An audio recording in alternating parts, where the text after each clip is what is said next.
السلام علیکم ورحمۃ اللہ وبرکاتہ. بسم الله الرحمن الرحیم. په یو حدیث شریف کې نبی کریم صلی الله علیه وسلم فرمایي که چا په دنیا کې داسې یو کار وکړ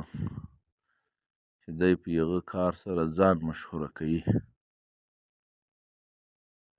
او دا خپل نوم لوړوي، خلکو ته ځان ورښکاره کوي، مثلا زه داسې سرمایه داره یم یا داسې عزتمن یم یا دونه غټ تعلق لرم، دومره ډېر خلک راته راځي، داسې ډېر شناخت لرم، دا سړی به د قیامت په ورځ الله جل جلاله په عذاب او په سپکتیا باندې دغسې مشهوره کړي. یعنې ټول د محشر خلک به ورته ګوري، دی به سپک وي، بې عزته به وي، په سخته لوی عذاب باندې به اخته وي. نو د دې لپاره مسلمانانو دا یو شي ته موږ متوجه یو، دا اوس زمانه کې دا د ودو وخت ده، خلک چې ودونه کوي دغه د واده مراسم، دا د واده ډوډۍ بهانه خو ظاهره دا وکړي وایي دا سنت ده، ولیمه ده، نو بیا په ډېر غټ مصرف باندې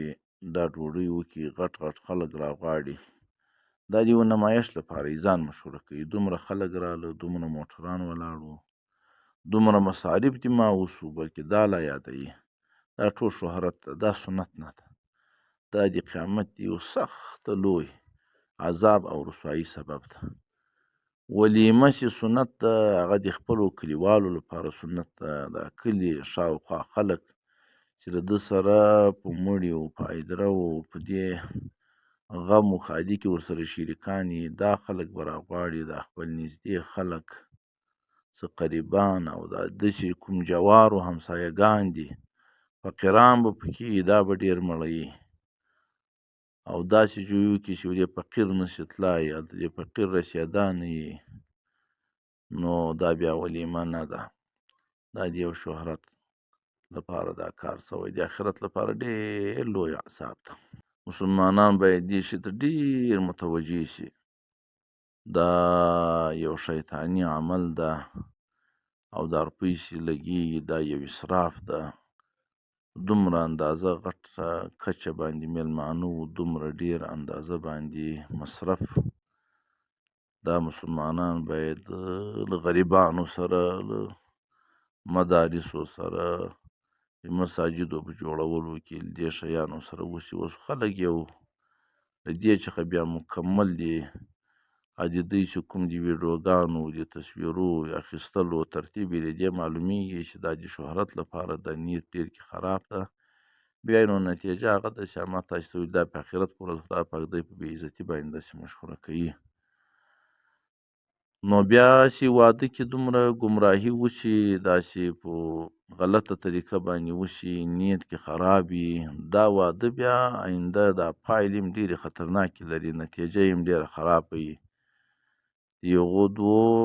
خاوند او دغه د ده د زنانې مابین کې تعلق اکثره وخت خراب شي،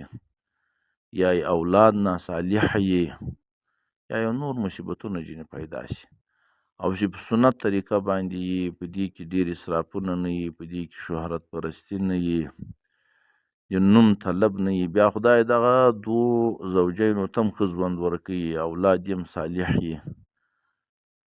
او چې نکاح کوم مقصد د په شریعت کې چې الله تعالی سړی له زنا او د زنا له دواعي وساتي، له غلط نظري ساتي، او یو صالح نیک ذریه او اولاد دا هم خدای پاک بیا پې مرتب کړي.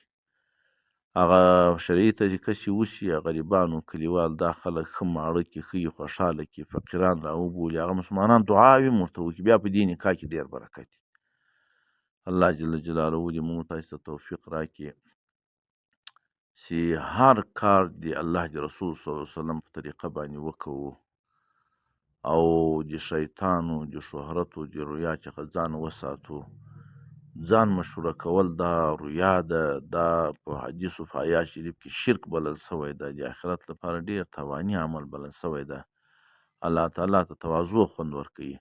هر څوک چې ځان له شهرته څخه راساتي چې مشهوره نسم، دا بیا الله تعالی ډېر لوړوي، عزتمن کوي، او څوک چې مشوره کوي په حدیث شریف کې راځي څوک چې ځان لوړوي او پورته کوي دا بیا الله تعالی بیا په اخر کې ډېر ذلیله کوي او څوک چې ځان په رضا باندې ټیټوي له شهرته یې ساتي دې ته بیا الله تعالی ډېره ترقي ورکوي. حدیث شریف ترجمه مې درته وکړه. الله تعالی دې ټولو توفیق را په نصیب کړي چې خپل دغه غټ مراسم په شرعي طریقه باندې وکړو، له ریا له شهرته شیطان له خوشحالي ځان وساتو. خدای پاک دې تاسو مو ټولو ته توفیق را په نصیب کړي. آمین. السلام علیکم ورحمة الله وبرکاته.